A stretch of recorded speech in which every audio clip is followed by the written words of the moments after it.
Duval. Duval. Duval. Duval.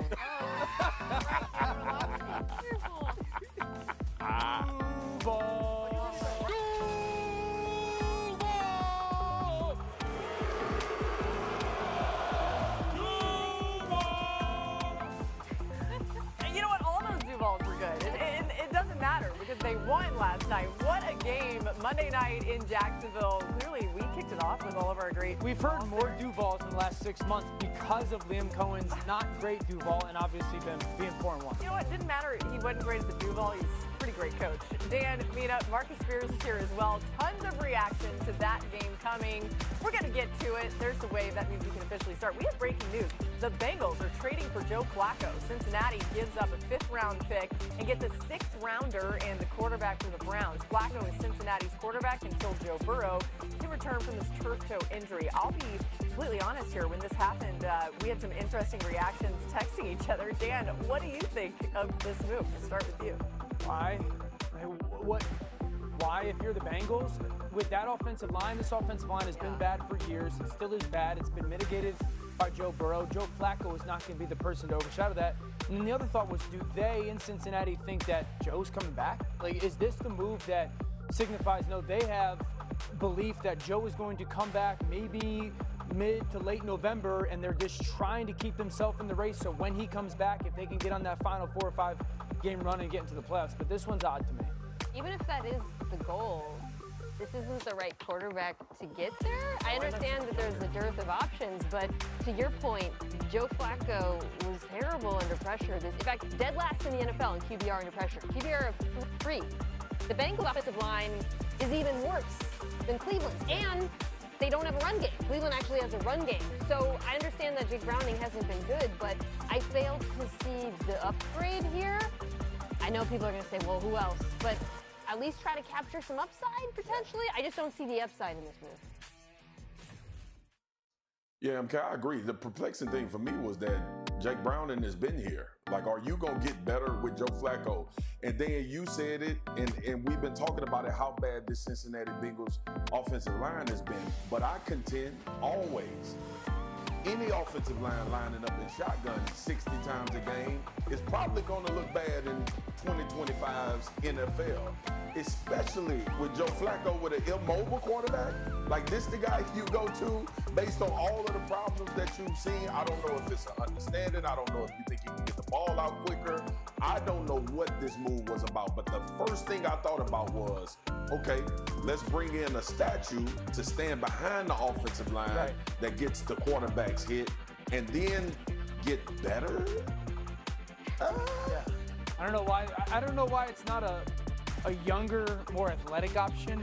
Now, maybe they did in their defense. Maybe they made some calls for a younger player that's maybe a little bit more athletic to try to mitigate it. But this move doesn't feel like it's a upgrade remotely from Jake Browning. I know Jake Browning's turned the football over, but at least he's way more mobile.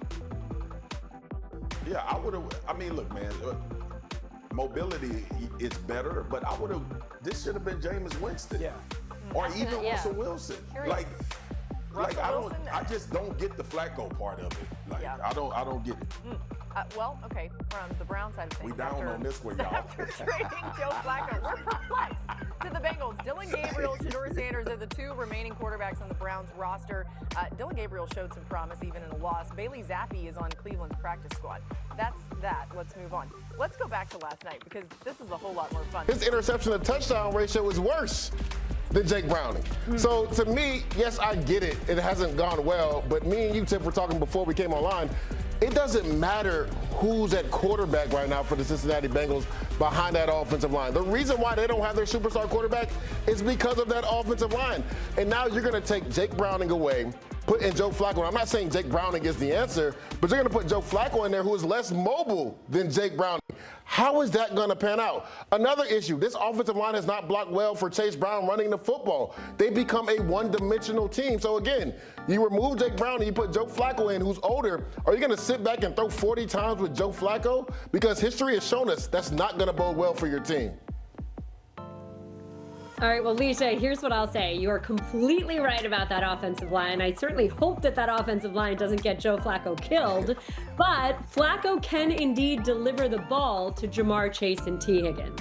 So you've got that going for you. And if you're not constantly behind, then maybe you can get that run game going. And that obviously has been a huge problem for the Bengals. The run game, the play action game, haven't seen it at all.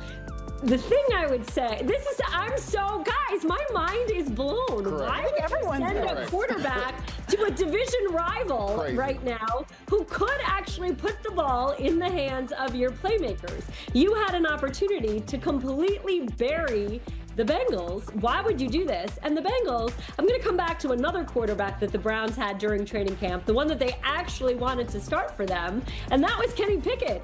Why wouldn't you make an effort to go trade for a guy who actually does have some athleticism, who could possibly move when your offensive line isn't secure in any way and doing its job? So it's head scratching in a lot of ways. All I can think is that the Bengals believe that Joe Flacco can indeed deliver the ball downfield. The Browns know that Deshaun Watson is getting healthier. Kevin Stefanski just gave an update. When I talked to Deshaun myself during training camp, he said that he was ahead of schedule as compared to when he had hurt the Achilles before. Maybe the Browns have seen enough out of Dylan Gabriel and they are that hopeful that he stays healthy. Maybe this is Jimmy Haslam having said during training camp that the Browns want to at least see both of these rookie quarterbacks at some point. So whether Shedeur Sanders is talking or not, he's going to get an opportunity at some point. But I certainly feel that Joe Flacco is indeed an upgrade. He can indeed still throw the ball to Browning. But it's a head scratcher all around, guys. Totally a head scratcher. Yeah, I could feel that coming from both of you, the energy. And same here. And I want to go back. You did mention Joe Flacco could get them ahead, right? Like find the playmakers, get them ahead. There's been times in the past where the Bengals have been able to rely on their defense to kind of turn some things around. It's been a little hit and miss this season. I know I had them in week 2 with that loss against the Jags, and you're kind of just like left like, what's going on there? That being said, Aditi, I got to ask you then, since you are boots on the ground when it comes to all things AFC North a lot of the time, just what does this mean for the division as a whole now? I mean, Tiffany, the Steelers of all people are in the driver's seat. I said this before, I think I said this on HQ in fact last week, that no matter what that offense does, no matter what decisions Mike Tomlin makes, the football gods just don't want the Steelers to lose. And so the Ravens have so much to figure out. You can look at them and still say that they are the most talented team in the division. You can still expect that at some point they will get healthy. You hope that defense, you hope for their sake, that just like a year ago, that defense that started slow will right itself in some way. I am unwilling 4 or 5 weeks into the season to sit here and write off any team. So the Ravens are still a load, and you've still got one of the best players in the National Football League in Lamar Jackson, one of the few quarterbacks that can put a team on his shoulders. You're not writing them off, but they're not healthy right now, and they're certainly having a lot of issues on offense in terms of what they're doing. They're certainly having some questions on defense. So, okay, the Ravens have to figure out a lot.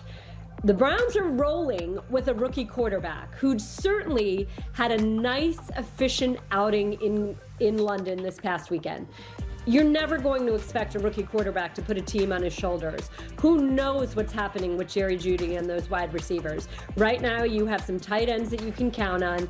You need that run game to do a little bit more and not just rely on a rookie. And that defense is indeed a number 1 type defense, but